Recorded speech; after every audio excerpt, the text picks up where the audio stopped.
most of you all would have known for the majority of his life. I've known him since he's been about 4, and without further ado, I'll ask him to come up and give his speech for us, inshallah.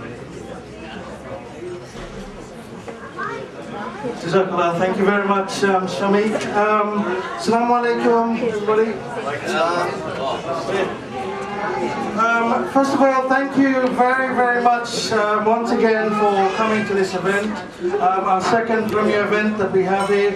We've got some distinguished guests, and I've been told not to take too much of your time, so I just want to offer thanks, first of all, to the committee, Halim in particular, and Aisha. They've been our main coordinators, Ashkar. Fantastic people have put this whole event together.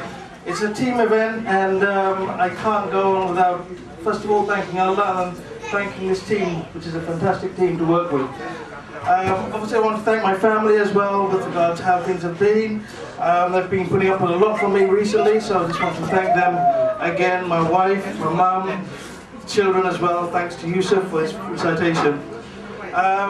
We've had a couple of very good events recently. I just wanted to mention that we've had the Eid event that's gone off quite well. We recently had a Broken New Ground with our section Relationship Education event. That also was well attended, and it's got now onto YouTube. It's available on Facebook and our website as well for those who missed the event.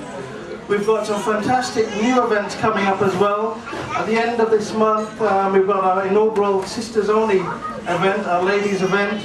That's going to be taking place in this hall here on November the 30th. Tickets are available if you speak to any one of our committee. We've also got the Milad Nabi on January the 11th, and also another new event for us, a Sri Lankan, what it means to be Sri Lankan. Quite a poignant question for all of us, I think, as we now enter second and third generation.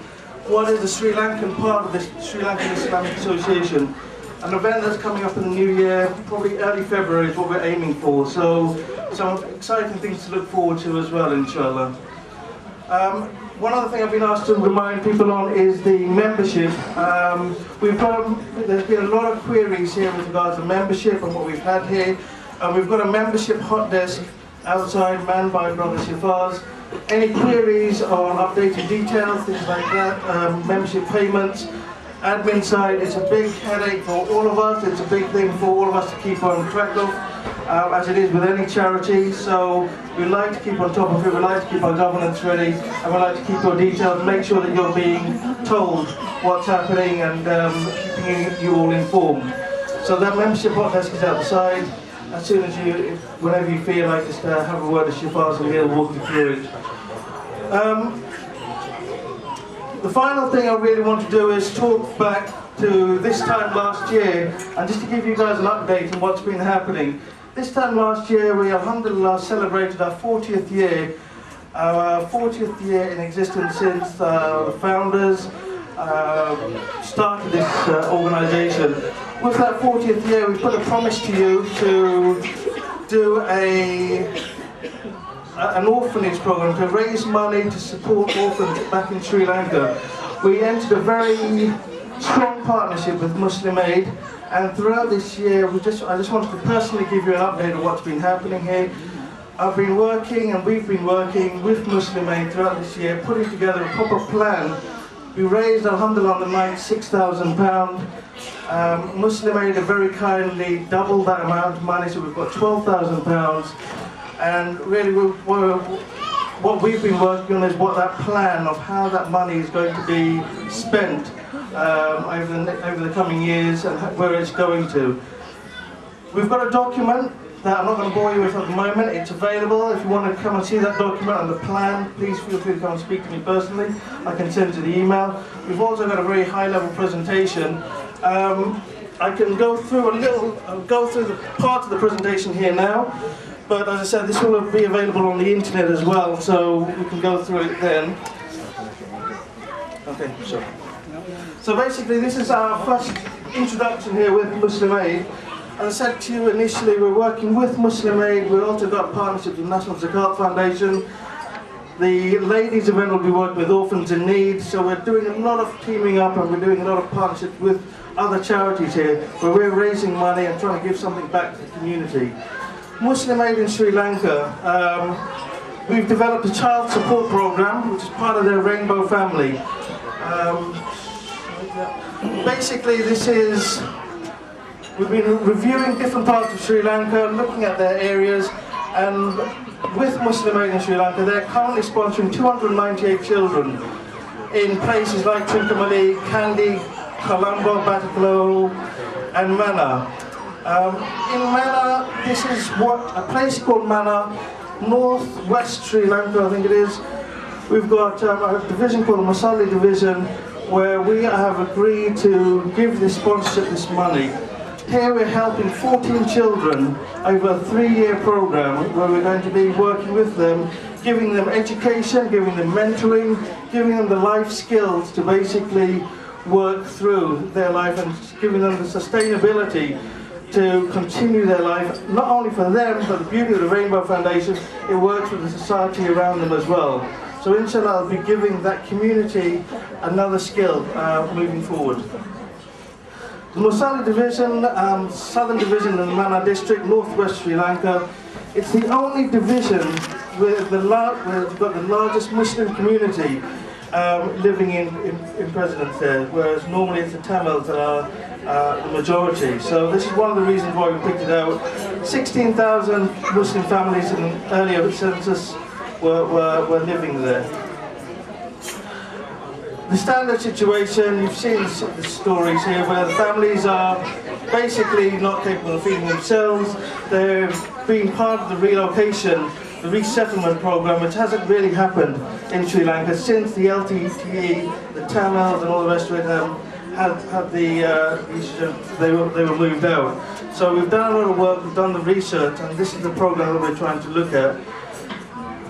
As I said, I won't go through all this, but the main things are better healthcare, giving these children the guidance, picking out the most vulnerable orphans and the destitute children in this, and then working with them to give them better educational performances. So we're going to be measuring their educational performances, looking at their health status, looking at how they're going to be positioned better in society, giving them the tools, the means to do their work and to carry on their life as they be a contribution back to society. So how are we going to get started? This is going to get started from today, inshallah. We're going to be presenting the cheque. We're going to be handing over the cheque and seeing how things are working out. We've got the backing of the country director, the head of programs, the senior program officer, all working on this. I'm speaking to brothers from Muslim Aid today as well. This is going to be in 6 press articles over here as well. It's going to be high profile, inshallah, so we can all see the visibility. And most importantly for me is the transparency of where your money is going to help these destitute children. We're going to have monthly, quarterly reports and annual review progresses coming back to us to see how we have been able to make a change and how we have been able to make a difference to these children as well. So that's really all what I wanted to talk about. Just to give you an overview, I appreciate it, it's our main event here today, but I just thought it'd be wise to give people an overview of what's happened with that money that was raised that time. And I would like to make a presentation today to Muslim Aid. We've got Brother Walayat and Brother Junaid here from Muslim Aid to come and receive the cheque, inshallah. But it's not me who I want to present this cheque to. I would like this cheque, I think it should come from a person who has been a workhorse of this committee. Somebody who has done a lot of work, who's been very much behind the scenes, and who has been the key person, or one of the key people. Certainly it's been a team effort, but certainly a key person who has tirelessly done this work and basically contacted every single member, put together this spreadsheet, put together this list, and made sure that this was happening. I can very well stand here and talk about this event, talk about this and get praise, but it's the people who do the real work that I really want to give presents to here. So for that, I would like to make Aisha Ibrahim to present the cheque, inshallah, for Muslim Aid.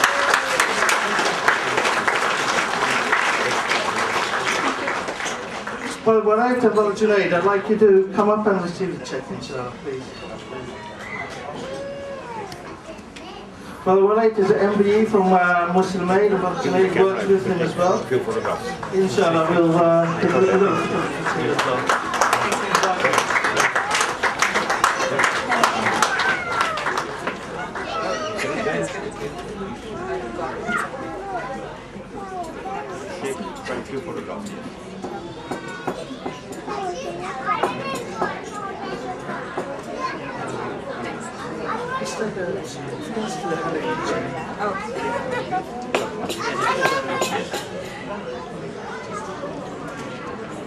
Is it okay?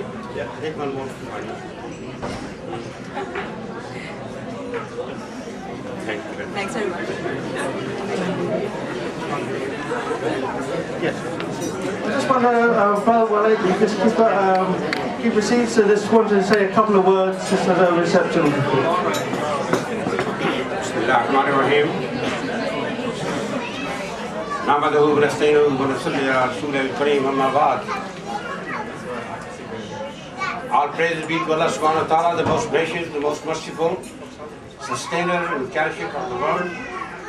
May the peace and blessings be upon his last prophet, Muhammad sallallahu alayhi wa sallam, his progeny and his companions.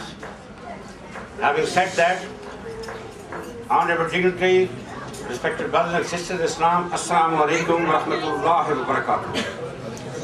Before this, that I may proceed any further, I would like to express very sincere gratitude to the organization who has been extremely kind and generous to invite us over here for this particular evening to accept this check on their behalf. It's my moral duty because it's quoted by Prophet peace upon him that man lam yashkuru nasa lam yashkurullah. It's our moral, religious and ethical duty to express our thanks and gratitude for the person who has done you any favor, any good deed.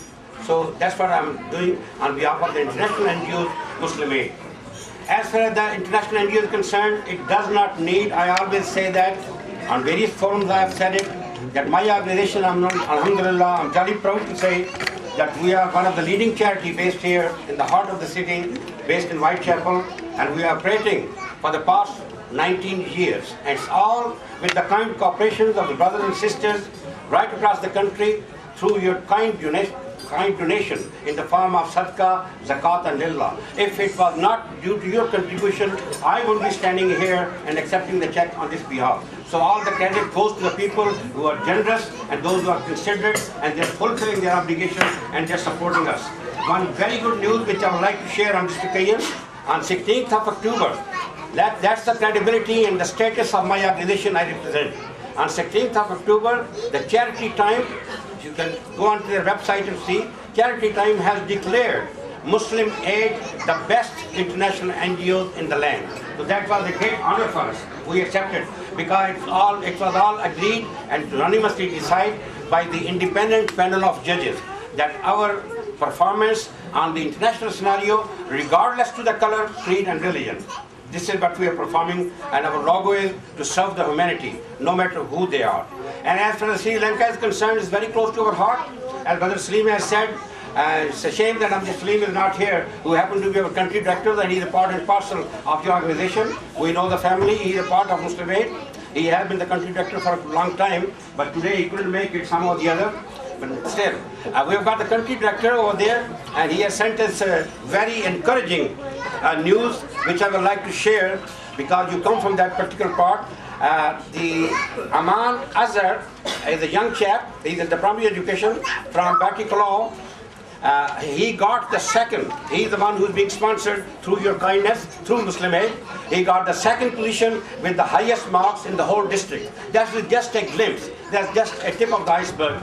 We are covering, we are really supporting in the Rainbow family well over 7,000 people right across the globe. And alhamdulillah, people have got the soft heart and kind-hearted because our beloved Prophet, peace upon him, was the orphan himself. And he has said, the person who is kind to the orphans, he will be on the day of judgment in the paradise, he will be very close to me. So that is the degree of the status if you are helping a destitute and orphan. And secondly, there is a saying by the Prophet, peace upon him, authentic saying, it goes like this, Hubbul Batne min Juzwil Iman.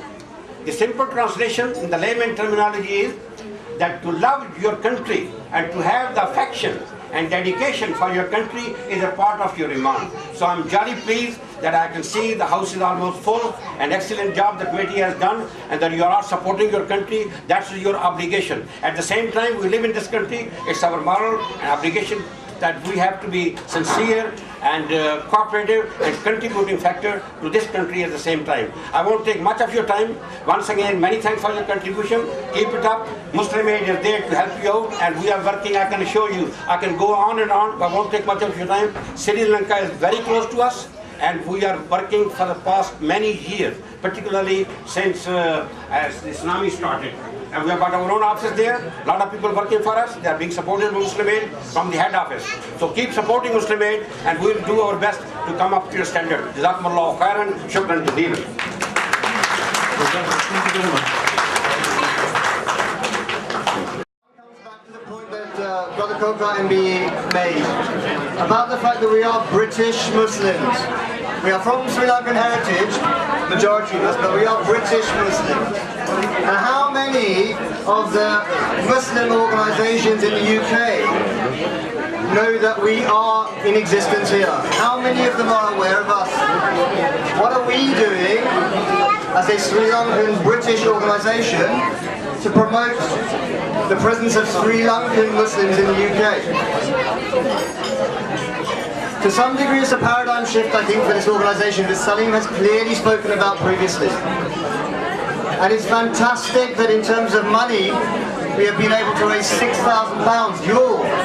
Each and every one of you have put together £6,000 for Muslim Aid, and that's brilliant. But I want to ask those of you who are able to give up not only your money but your time.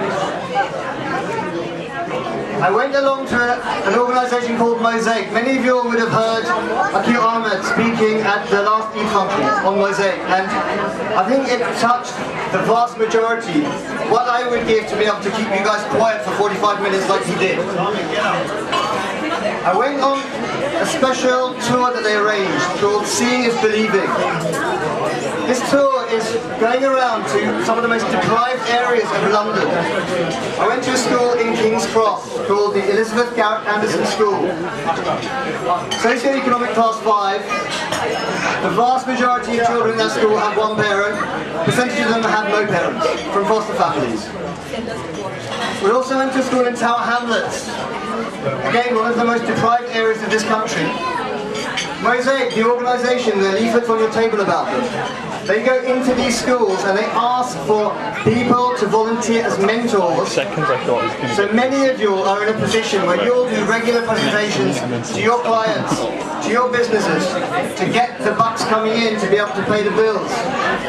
These children in these schools, what they would give to be able to spend a period of time with each and every one of you who are in a position to give that time up. Mosaic requests 10 days a year that you give up to be able to mentor these children. To give you an idea about what these children experience in life. Mosaic took them on a trip to central London. They took them to the Houses of Parliament. And two of the children, standing outside the Houses of Parliament, turned around to the people from Mosaic, pointed at the water in front of them, from the Houses of Parliament, and said, "What's that water in front of us?" Astaghfirullah, they live less than a mile away from the centre of the City of London, where all this money is pouring through. They do not know about the River Thames. Another group of them went to Jermain Street, one of the most affluent shopping areas in London. And they looked out at one of the shops that had a big clock outside it. One of the children turned around and asked the mentor, "Is that Big Ben?" This is a child who's grown up in London, less than a mile from Big Ben, having absolutely no idea what Big Ben is. Why is this? This is partly because of the society that they grow up in. And how can we as individuals help to be able to break down the barriers that are preventing them from progressing within this society? One way to do that, amongst I'm sure many others, is by volunteering yourselves as mentors. As Akil explained so much more eloquently than I can at the last Eid function. So please, if you feel you can give 10 half days up a year, no cost to you whatsoever, no donations, nothing, just your time, 10 half days a year, fill out the form in front of you and get it back to me, and I will pass it back to Mosaic. They are an organisation very much in their infancy, with the patron, the Prince of Wales, who is dynamically driving it forwards, primarily for the Muslim community. So please do, if you're able to, spend the time filling out the form and get it back to me. Jazakallah.